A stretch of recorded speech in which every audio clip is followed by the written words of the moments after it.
যুব ও ক্রীড়া উপদেষ্টা আসিফ মাহমুদ বলেছেন, একজনকে পুনর্বাসন না করায় সহস্র গালি দিয়েছেন আপনারা আমাকে, কিন্তু আমি সঠিক ছিলাম। রোববার রাতে নিজের ফেসবুক আইডিতে দেওয়া এক পোস্টে একথা বলেন উপদেষ্টা। আসিফ মাহমুদের এই পোস্টের পর প্রশ্ন উঠেছে, কাকে পুনর্বাসন না করার কথা বললেন তিনি। উপদেষ্টার ওই পোস্টে মন্তব্য করেছেন অনেকেই, তবে মন্তব্যকারীদের বড় অংশই ক্রিকেটার সাকিব আল হাসানকে ইঙ্গিত করেছেন। আবদুল্লাহিল বাকি নামে একজন লিখেছেন, ধন্যবাদ প্রাপ্য সেই সাহসী সিদ্ধান্তের জন্য। হাসিনার দালালরা রাজনীতি করুক বিদেশে পলাতক থেকে, এদেরকে খেলার মাঠে বাংলাদেশের মানুষ দেখতে চায় না। আসিফ মাহমুদের ওই ফেসবুক পোস্টের পর পাল্টা জবাব দিতে খুব বেশি দেরি করেননি সাকিব আল হাসান।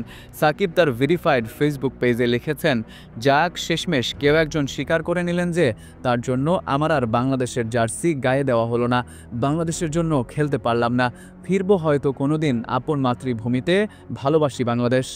গতকাল শেখ হাসিনাকে জন্মদিনের শুভেচ্ছা জানিয়ে ফেসবুকে একটি পোস্ট করেন সাকিব। সাকিব আল হাসানের সেই পোস্টের পরই ফেসবুকে ওই পোস্ট করেন উপদেষ্টা আসিফ মাহমুদ। দুজনের এই কথার লড়াই ঘিরে নেটিজেনদের মাঝে চলছে ব্যাপক উত্তেজনা।